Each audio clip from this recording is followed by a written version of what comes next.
Hello दोस्तों, स्वागत है आपका एक बार फिर से आपके अपने यूट्यूब चैनल पे। और आज हम लोग अपने इंटरनेशनल ट्रेड थ्योरीज की कंटिन्यूएशन कर रहे हैं और ये इसका सेकंड पार्ट है। जिसने फर्स्ट पार्ट नहीं देखा तो आई सजेस्ट कि पहले उसे देखें। तो आगे बढ़ने से पहले मैं एक बार आपको रिकैप करवा देता हूँ कि फर्स्ट पार्ट में हम लोगों ने क्या सीखा। सबसे पहले हम लोगों ने सीखा इंटरनेशनल बिजनेस और इंटरनेशनल ट्रेड का मीनिंग देखा क्या होता है, ठीक है। उसके बाद हम लोगों ने देखा कि इंटरनेशनल ट्रेड किस तरीके से जो है किया जा सकता है, या फिर एक बेटर मैकेनिज़्म क्या है जिससे कि आपकी इंटरनेशनल ट्रेड इफ़ेक्टिव हो। तो उसके लिए क्या हुआ, थ्योरीज दी गई over the time. In theories को दो हिस्सों में बांटा गया। एक की कैटेगरी है आपकी ट्रेडिशनल थ्योरीज, सेकंड है मॉडर्न थ्योरीज। लास्ट पार्ट में हम लोगों ने पढ़ा था ट्रेडिशनल थ्योरीज़ के बारे में, जिसमें हम लोगों ने 4 थ्योरीज़ पढ़ी। कौन कौन सी एक बार बता देता हूँ। सबसे पहले हम लोगों ने देखी थी मर्केंटलिज्म, ठीक है, जिसमें गोल्ड और सिल्वर आपके मेटल होते थे। उसके बाद ये जीरो सम गेम होता था। सेकंड जो है इसके बाद हम लोगों ने देखी एब्सोल्यूट एडवांटेज थ्योरी। इसका कहना था कि जिस कंट्री के पास एडवांटेज हो कंप्लीट, उसको वो चीज़ एक्सपोर्ट करनी चाहिए, ठीक है।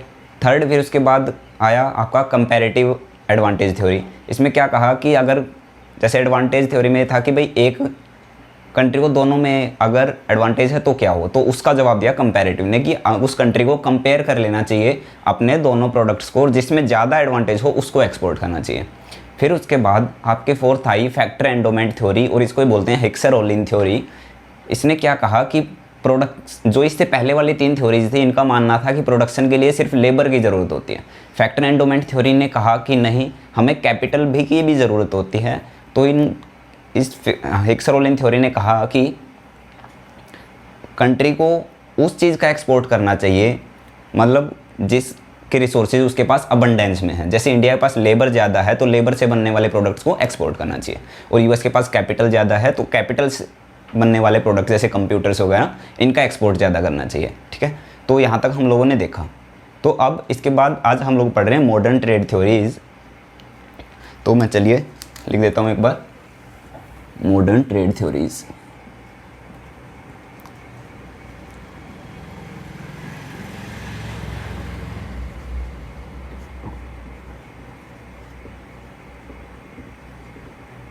जो आपकी ट्रेडिशनल थ्योरीज थी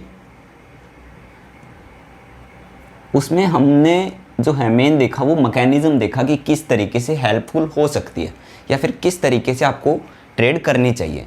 एक बार ट्रेड आपकी अच्छे से फ्लोरिश हो गई, पूरे वर्ल्ड में इजीली हो पा रही हैं फीचर्स देख के, फिर उसके बाद मॉडर्न ट्रेड थ्योरीज आई। इन्होंने जो स्टडी की, इन्होंने कॉम्पिटिटिव लेवल पे जो है स्टडी की गई, यानी कि कंपटीशन को भी ध्यान में रख के ट्रेड किया जाना चाहिए। ये जो है मेन मोटिव है मॉडर्न ट्रेड थ्योरीज का, कि while you are trading with other countries you should keep competition in mind also. Okay, so modern trade theories में जो सबसे पहली आपकी थ्योरी आई वो आई आपकी मॉडर्न ट्रेड थ्योरीज में। जैसे उसमें 4 थी, इसमें भी आपकी 4 हैं।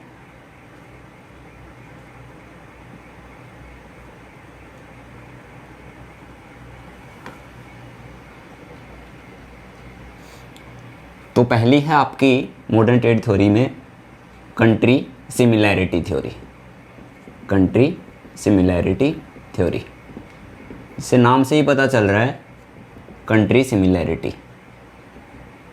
ठीक है। एक्सप्लेन करता हूँ मैं। इससे पहले देखते हैं कि ये दी किसने थी। आपकी जो कंट्री सिमिलैरिटी थ्योरी दी थी, ये दी थी आपकी स्वेडिश इकोनॉमिस्ट थे जिनका नाम था स्टेफन बी लिंडर। इन्होंने दी आपकी ये 1961 में, ठीक है। तो मेन जो है आपकी सारी मॉडर्न ट्रेड थ्योरीज हैं वो आपकी 20th सेंचुरी में आई है बेसिकली, ठीक है। तो जो मॉडर्न ट्रेड थ्योरीज की शुरुआत हुई वो यहाँ से हुई है 1961 से। तो किसने दी थी? स्टेफन बी लिंडर ने। कब दी? 1961 में। अब समझते कि इस थ्योरी ने कहा क्या। स्टेफन बी लिंडर का कहना था कि जब 2 कंट्रीज आपस में ट्रेड करेगी, हिक्सर-ओलिन थ्योरी वालों ने क्या बोला था कि जिसके पास जो रिसोर्सेज ज़्यादा हैं, लेबर ज़्यादा है तो लेबर से बनने वाले प्रोडक्ट्स को बेचो। उस इसका जो है इसमें काट किया गया, इसमें क्या बोला कंट्री सिमिलैरिटी थ्योरी में स्टीफन बी लिंडर ने कहा कि एक कंट्री को उस कंट्री के साथ ट्रेड करना चाहिए जिस कंट्री के साथ उसकी सिमिलैरिटी हो। ठीक है, समझाने की कोशिश करता हूँ। सिमिलैरिटी का मतलब कि जिनका डिमांड स्ट्रक्चर सेम है। जैसे इंडिया है, ठीक है, इंडिया में स्पाइसेस जो हैं वो आपके फेमस है, मसाले के लिए बहुत प्रसिद्ध है। तो इंडिया जो एक्सपोर्ट करेगा स्पाइसेस का, वो ऐसी कंट्रीज़ को करेगा जहाँ पे जो स्पाइसेस की डिमांड है वो अच्छी होगी, ज़्यादा होगी। फॉर एग्ज़ाम्पल अगर यूएस में स्पाइसेस की डिमांड बिल्कुल भी नहीं है तो उस केस में क्या करेगा, इंडिया जो है यूएस को स्पाइसेस एक्सपोर्ट नहीं करेगा। ऑन द अदर हैंड कि मान लो अगर बांग्लादेश है, बांग्लादेश में स्पाइसेस की डिमांड अच्छी है, तो इस थ्योरी का क्या कहना है कि India should export the spices to Bangladesh. तो कहने का मतलब है इसी को क्या बोला जाता है, इंट्रा इंडस्ट्री ट्रेड। एग्जाम्पल से समझते हैं, इसमें टर्म होता है इंट्रा इंडस्ट्री ट्रेड।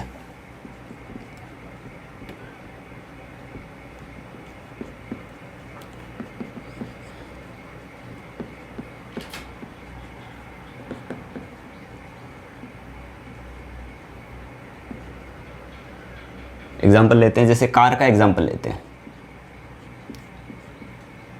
कार क्या है, बेसिकली एक कैपिटल इंटेंसिव गुड्स है। ठीक है, एग्जाम्पल लेते हैं हम लोग यूएस और जापान। यूएस की कोई कार मैन्युफैक्चरिंग कंपनी है, फॉर एग्जांपल टेस्ला। जापान की है कोई कंपनी, फॉर एग्जांपल टोयोटा। तो कंट्री सिमिलैरिटी थ्योरी ने कहा कि जब आप प्रोडक्शन करते हो, अपने गुड्स का प्रोडक्शन जब आपने किया अपने डोमेस्टिक इकोनॉमी के लिए, जब वहाँ पे रिक्वायरमेंट पूरी हो गई, उसके बाद जब आप एक्सपोर्ट करना चाहोगे तो आपको उस कंट्री को एक्सपोर्ट करना चाहिए जहाँ पे उस प्रोडक्ट की डिमांड जो है आपकी कंट्री के सिमिलर है। फॉर एग्जांपल यहाँ पे जापान में भी कार की जो डिमांड है वो सेम है। तो यहाँ पे क्या हो जाएगा, ये इंट्रा इंडस्ट्री ट्रेड है, यानी कि इंडस्ट्री तो सेम है, मतलब इंट्रा इंडस्ट्री है, दोनों क्या है, कार की इंडस्ट्री है मान लो। तो यहाँ पे जो है इन दोनों के बीच की ट्रेड क्या होगी, ज़्यादा इफेक्टिव मानी जाएगी। तो आया समझ कंट्री सिमिलैरिटी थ्योरी क्या कहती है, कि उन देशों को आपस में ट्रेड करना चाहिए जिनकी पर कैपिटा इनकम सेम है, डिमांड स्ट्रक्चर सेम है, टेस्ट एंड प्रेफरेंसेस सेम है। ठीक है, अगर और दूसरा एग्जांपल हम लोगों ने क्या देखा, इंडिया और बांग्लादेश का, जैसे स्पाइसेस का एग्जांपल वो होता है, वो भी इसी का हो जाएगा।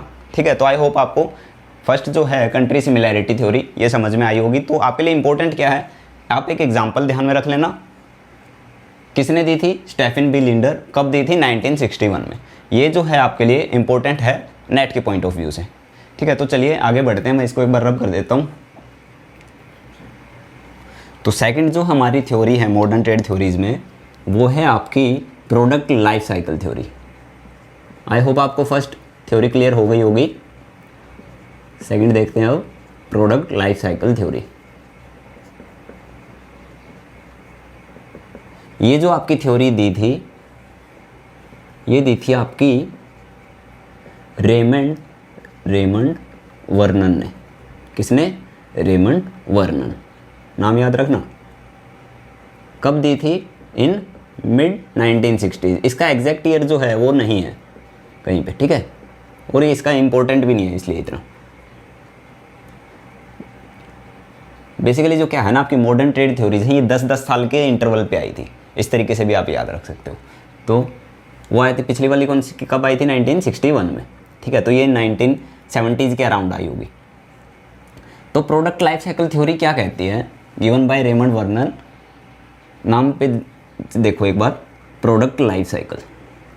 आप लोगों ने पढ़ा होगा बिजनेस स्टडीज़ में कि एक प्रोडक्ट की लाइफ साइकिल होती है, यानी जब कोई कंपनी कोई प्रोडक्ट लेके आती है, नया प्रोडक्ट लॉन्च करती है, तो उसकी एक साइकिल होती है, उसका एक चक्र होता है। वो किस तरीके से काम करता है, सबसे पहले होता है आपका इंट्रोडक्शन। वो प्रोडक्ट को कंपनी ने लॉन्च किया, मार्केट में इंट्रोड्यूस किया, उसके बाद उसकी डिमांड बढ़ती है, डिमांड अच्छे से बढ़ती है भाई। फिर एक सैचुरेशन पॉइंट आ जाता है जिसको बोलते हैं मैच्योरिटी। यानी डिमांड जो है वो पीक पे पहुंच जाती है और उससे ज़्यादा इंक्रीज नहीं होती, उस स्टेज को बोलते हैं मैच्योरिटी। और फिर धीरे धीरे क्या होता है, कंपटीशन बहुत ज़्यादा बढ़ जाता है तो डिक्लाइन होने लग जाता है उस कंपनी के डिमांड में, प्रोडक्ट की डिमांड में। तो इस तरीके से ये प्रोडक्ट, किसी भी प्रोडक्ट की लाइफ साइकिल होती है। तो प्रोडक्ट लाइफ साइकिल थ्योरी ने क्या कहा है, इसको बेस मान के, इस जो लाइफ साइकिल होती है एक प्रोडक्ट की, इसको बेस मान के एक थ्योरी प्रोपाउंड की थी आपकी रेमंड वर्नर ने। इन्होंने क्या कहा, एग्जाम्पल से समझो कि कोई कंट्री है, उन्होंने कुछ इनोवेट किया, कोई नया प्रोडक्ट उन्होंने समझ लो बनाया, ठीक है। फॉर एग्जाम्पल यूएस जो है आईफोन बनाया उन्होंने, एप्पल आईफोन।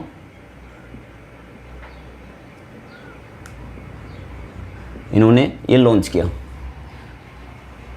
तो ये कौन सी स्टेज है, इंट्रोडक्शन। जो कंट्री किसी भी प्रोडक्ट को फर्स्ट टाइम लॉन्च करती है तो उसको क्या बोलते हैं, इनोवेटर। उस कंट्री को क्या बोला जाता है, इनोवेटर या फिर पायनियर। क्या बोलते हैं, इनोवेटर यानी इनोवेट करने वाला, या फिर पायनियर। पायनियर को हिंदी में क्या बोलते हैं, मार्ग प्रशस्त। पायनियर यानी जो स्टार्टिंग करता है, इनोवेटर या फिर पायनियर, जो कंट्री स्टार्टिंग में प्रोडक्ट को लेके आई। नॉर्मली जो है आपके इनोवेटर जो होते हैं ये डेवलप्ड कंट्रीज़ होती हैं, यूएस हो गई, जापान हो गया, ठीक है। क्यों, क्योंकि जो आपको पता है डेवलप्ड कंट्रीज़ हैं उनके पास रिसोर्सेज जो हैं वो बहुत अच्छे होते हैं, तो इजीली जो है वो कुछ नया प्रोडक्ट लॉन्च कर सकते हैं as compare to those countries which are under developed. तो फॉर एग्जांपल यहाँ पे यूएस है, इन्होंने आईफोन लॉन्च किया है, एक नया प्रोडक्ट लेके आई है मार्केट में।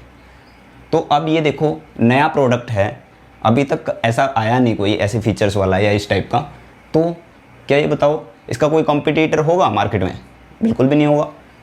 तो यहाँ पे यूएस क्या है, इनोवेटर है, कंपटीशन बिल्कुल भी नहीं है, तो क्या होगा, धीरे धीरे उसकी प्रोडक्ट की डिमांड बढ़ेगी। पहले यूएस अपनी कंट्री में डिमांड को फुलफिल करेगा, फिर उसको करने लग जाएगा एक्सपोर्ट। एक्सपोर्ट करो, एक्सपोर्ट किया, मान लो ग्रोथ हुई वहाँ पे उस कंट्री में, फिर उसके बाद एक्सपोर्ट करना शुरू कर दिया। फॉर एग्जांपल स्विट्जरलैंड को एक्सपोर्ट करता है,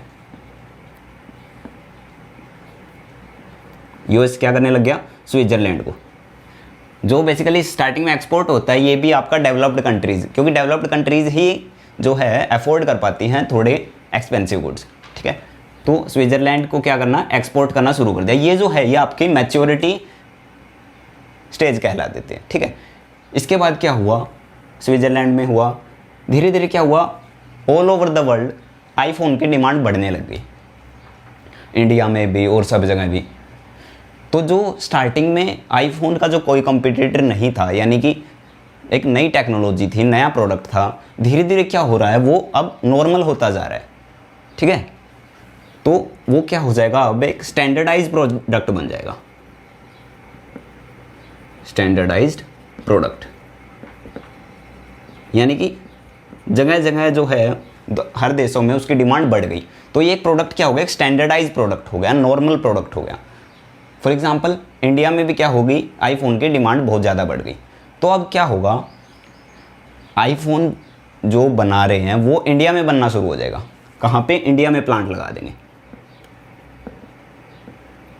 इससे क्या हुआ, अब इंडिया में प्रोडक्ट बनेगा, इंडिया में लेबर सस्ती है, तो कुल मिला के ऐसे फैक्टर्स होंगे इंडिया में जिससे कि ये जो आईफोन है ये सस्ते रेट में बनाया जा सकता है। तो यूएस ने देखा कि हाँ इंडिया में बनाया जा सकता है, प्रोडक्ट भी स्टैंडर्ड हो चुका है, मतलब अब ज़्यादा वो बात नहीं है पहले वाली। तो क्या होता है, इंडिया में प्लांट सेट हो जाता है, इंडिया में मैन्युफैक्चरिंग होने लग जाती है। तो यूएस जो है अपने देश में बनाने की बजाय इंडिया से इंपोर्ट करना शुरू कर देता है, क्योंकि इंडिया उस चीज़ को सस्ते में बना पा रही है। तो आया समझ में। तो ये प्रोडक्ट लाइफ साइकिल थ्योरी में क्या कहा गया, एक कंट्री जो इनोवेटर थी किसी प्रोडक्ट की, वो अल्टीमेटली क्या बन जाती है, नेट इंपोर्टर बन जाती है।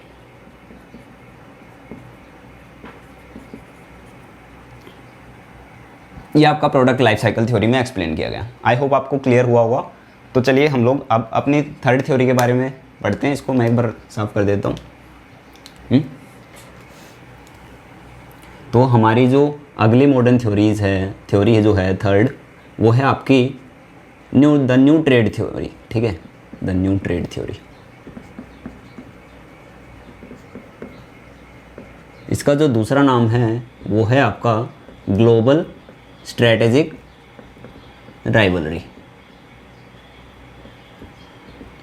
Global strategic rivalry.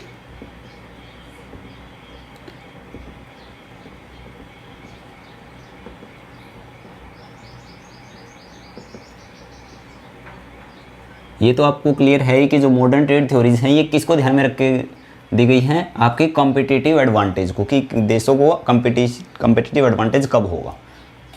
तो जो न्यू ट्रेड थ्योरी है जिसको कि बोलते हैं ग्लोबल स्ट्रेटेजिक राइवलरी, ये आपकी दी थी पॉल क्रूगमैन ने। मेन जो है इसमें पॉल क्रूगमैन। कब दी थी? इन 1980s। मैं कह रहा था ना कि जो है ये 10-10 साल के इंटरवल पे आई। तो न्यू ट्रेड थ्योरी क्या है, इसमें जो गिवन बाय पॉल क्रूगमैन का कहना था कि किसी भी कंट्री को अगर एक्सपोर्ट करना है ना, तो उसके पास ये 2-3 फैक्टर होंगे ना, तो उनको एक एडवांटेज होगी। मतलब अगर ये 2-3 फैक्टर की अवेलेबिलिटी है तो दे कैन ईजिली एक्सपोर्ट, या फिर उनके पास एक अपर हैंड हो जाएगा। तो कौन कौन से फैक्टर हैं? एक फैक्टर है आपका, फर्स्ट जो है वो है आपका economies of scale. Economies of scale.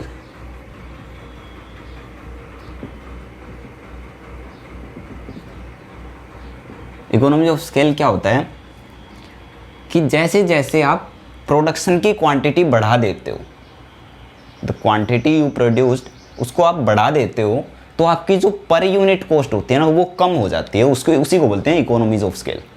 कई बार मान लो आप प्रोडक्ट कुछ लेने जाते हो तो ऑफर करता है कि अगर 5 लोगे तो इतने में, और 10 लोगे तो आपको कुछ डिस्काउंट एक्स्ट्रा मिलता है। ठीक है, वो क्या होता है? स्केल का मतलब क्वांटिटी।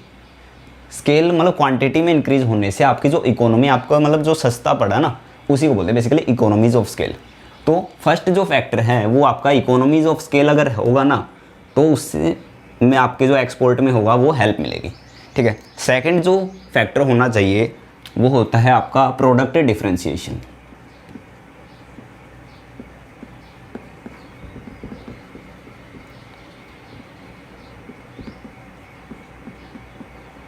प्रोडक्ट डिफरेंशिएशन क्या होता है कि प्रोडक्ट का बेसिकली यूज़ तो वही होता है, पर जो उसके फीचर्स जो हैं, उसके ब्रांड, वो उनमें थोड़ा डिफरेंस होता है। ठीक है, उसी को बोलते हैं प्रोडक्ट डिफरेंशिएशन। फॉर एग्जांपल हो सकता है आपकी मोबाइल हो गए जैसे, ठीक है, आईफोन भी एक मोबाइल है, दूसरी तरफ एक सैमसंग भी क्या है, एक मोबाइल फ़ोन है। ठीक है, तो वो प्रोडक्ट डिफरेंशिएशन अगर है तो उससे भी आपका एक्सपोर्ट में क्या होगी, हेल्प मिलेगी। थर्ड जो फैक्टर है इसमें वो है आपका फर्स्ट मूवर एडवांटेज। यानी जो कंट्री फर्स्टली इनिशिएट करती है उसको क्या होती है, एक अपर हैंड हो जाता है, क्योंकि उस टाइम पे कोई कंपटीशन नहीं होता। ठीक है, तो डिमांड जो है पूरा करने के लिए वो अकेली कंपनी होती है या वो अकेला देश होता है, तो फर्स्ट मूवर एडवांटेज भी मिलता है एक एक्सपोर्टर को। तो न्यू ट्रेड थ्योरी में क्या कहा गया, पॉल क्रूगमैन ने कहा कि किसी देश में अगर ये 3 फैक्टर हैं तो वो ईजिली जो है एक्सपोर्ट कर सकते हैं। ठीक है, तो आई होप आपको क्लियर हुआ होगा। तो लास्ट थ्योरी को और एक बार हम कर लेते हैं, फिर उसके बाद ये ओवर हो जाएगा। तो मैं लिखता हूँ यहाँ पे, 1 मिनट रुको। तो हमारी जो लास्ट मॉडर्न ट्रेड थ्योरी है वो है आपकी national competitive advantage theory. National competitive advantage theory. सारी मॉडर्न ट्रेड थ्योरी कंपटीशन को ध्यान में रख के ही बनाई गई है, ये तो पता ही है। नेशनल कॉम्पिटिटिव एडवांटेज थ्योरी ये जो है आपकी दी थी 1990 में, इन 1990 बाय माइकल पोर्टर। इससे लास्ट जो हम लोगों ने तीसरी जो थ्योरी पढ़ी थी उसमें क्या था, उसमें पॉल क्रूगमैन ने 3 फैक्टर बताए थे जिससे कि एक्सपोर्ट करने में हेल्प होगी। ये थर्ड थ्योरी का ही एक्सटेंडेड फॉर्म है जो कि है नेशनल कम्पिटिटिव एडवांटेज थ्योरी। इसको माइकल पोर्टर ने दिया 1990 में। माइकल पोर्टर ने 4 एट्रीब्यूट्स डिसाइड किए। 4 एट्रीब्यूट्स मतलब 4 फैक्टर्स। इनका कहना था कि किसी कंट्री के पास अगर ये 4 फैक्टर होना तो उसको उस इंडस्ट्री में उस कंट्री से एक्सपोर्ट करना चाहिए। जिस कंट्री के पास इसके बताए हुए 4 एट्रीब्यूट्स हो तो उस कंट्री से एक्सपोर्ट होना चाहिए। तो इसने 4 जो फैक्टर दिए, एट्रीब्यूट्स दिए, वो कौन कौन से थे? पहला तो था आपका फैक्टर कंडीशन। एक एक करके मैं समझाता हूँ, पहले मैं लिख दूँ। सेकंड जो है आपका डिमांड कंडीशन।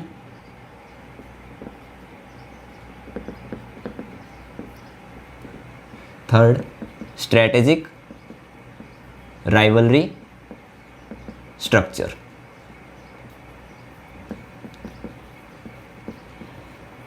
और फोर्थ है आपका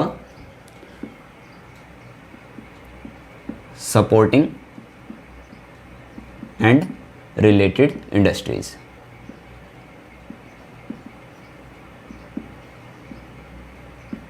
ये 4 जो हैं इन्होंने एट्रीब्यूट्स दिए, किन्होंने? पोर्टर ने।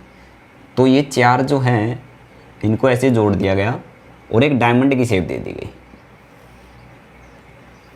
इन्हीं को क्या बोला जाता है? Porters diamond model. ठीक है, पोर्टर्स डायमंड मॉडल। इनका कहना था कि जिस कंट्री के पास ये 4 फैक्टर हों उनको एक्सपोर्ट करना चाहिए। Diamond model. पहला फैक्टर जो है वो है आपका फैक्टर कंडीशन। बेसिकली किसी भी प्रोडक्ट को बनाने के लिए 2 फैक्टर्स होते हैं, लेबर और कैपिटल। ठीक है, तो पोर्टर ने कहा कि मान लो आपका कोई प्रोडक्ट है, क्लॉथ आप बनाते हो जो कि एक लेबर इंटेंसिव प्रोडक्ट है, यानी कि उसमें लेबर की ज़्यादा ज़रूरत होती है एज़ कम्पेयर टू कैपिटल। तो उस देश को एक्सपोर्ट करना चाहिए जो मतलब वो फैक्टर उसके पास अबंडेंस में है, मतलब ज़्यादा मात्रा में है। जैसे लेबर, इंडिया के पास लेबर ज़्यादा है तो इंडिया को किस पे ध्यान देना चाहिए? लेबर से बनने वाले प्रोडक्ट्स पे। ठीक है, तो फैक्टर कंडीशन को ध्यान में रखना चाहिए। प्रोडक्ट के हिसाब से अगर आपकी फैक्टर कंडीशन है कंट्री में तो यू शुड एक्सपोर्ट। सेकंड जो है वो देखना चाहिए डिमांड कंडीशन, कि जिस कंट्री में आप वो प्रोडक्ट बना रहे हो उस कंट्री में उसका डिमांड स्ट्रक्चर क्या है। उसके बाद आप एक्सपोर्ट करोगे तो दूसरे देशों में उसकी डिमांड की कंडीशन क्या है। फर्स्टली जो है एक्सपोर्टर को अपने देश में चेक करनी होती है डिमांड कंडीशन क्या है। ठीक है, अगर डिमांड कंडीशन फेवरेबल है तो आपके पास अपर हैंड हो जाएगा। ठीक है, तो सेकंड हो गया आपका डिमांड कंडीशन। थर्ड जो इनका जो एट्रीब्यूट है वो है स्ट्रेटेजिक राइवलरी स्ट्रक्चर। यानी ये क्या होता है? Strategic rivalry basically means competitors. Sorry, तो कंपटीशन जब होता है, आपको पता है जब हेल्दी कंपटीशन होता है तो बेस्ट निकल के आता है। बोथ पार्टीज़ अपना बेस्ट देती है कि भाई इससे बेहतर, तो हेल्दी कंपटीशन होता है तो बेटर होता है। तो इनका कहना था कि जब राइवलरी स्ट्रक्चर अच्छा हो किसी देश में, यानी कंपटीशन अच्छा हो, तो उस देश को एक्सपोर्ट करने में अपर हैंड हो जाएगा। ठीक है, क्योंकि वो अपना और बेस्ट निकाल के देंगे। तो थर्ड इनका एट्रीब्यूट ये था। उसके बाद फोर्थ है सपोर्टिंग एंड रिलेटेड इंडस्ट्रीज़। ये क्या कहता है ये एट्रीब्यूट? इनका कहना था कि कोई जो प्रोडक्ट आप बना रहे हो उसको बनाने के लिए जो आपको रॉ मटेरियल्स वगैरह चाहिए, जो सपोर्टेड गुड्स जो दूसरे चाहिए जिससे कि आप उसको बना पाओगे, क्या उससे रिलेटेड इंडस्ट्री आपके देश में है या नहीं। ठीक है, फॉर एग्जांपल अगर ये पेन है प्लास्टिक से बना है, अगर प्लास्टिक इंडस्ट्री आपके देश में अच्छी है तो आप इजीली जो है पेन मैन्युफैक्चर कर पाओगे। समझ रहे हो? तो कहने का मतलब है सपोर्टिंग और रिलेटेड इंडस्ट्री जो है उसकी प्रेजेंस भी क्या देगी? आपको एक अपर हैंड देगी वाइल एक्सपोर्टिंग। तो इनका कहना था जब जिस कंट्री में 4 फैक्टर हैं, एट्रीब्यूट्स हैं, तो उनको एक्सपोर्ट करना चाहिए। तो इस हिसाब से जो है आपकी फोर्थ मॉडर्न ट्रेड थ्योरी भी ख़त्म हुई। तो हम लोगों ने ट्रेडिशनल और मॉडर्न ट्रेड थ्योरीज दोनों कवर कर लिए हैं। आई होप आपको समझ में आया होगा। तो मिलते हैं आपसे अगली वीडियो में एक नए टॉपिक के साथ। तब तक के लिए थैंक यू।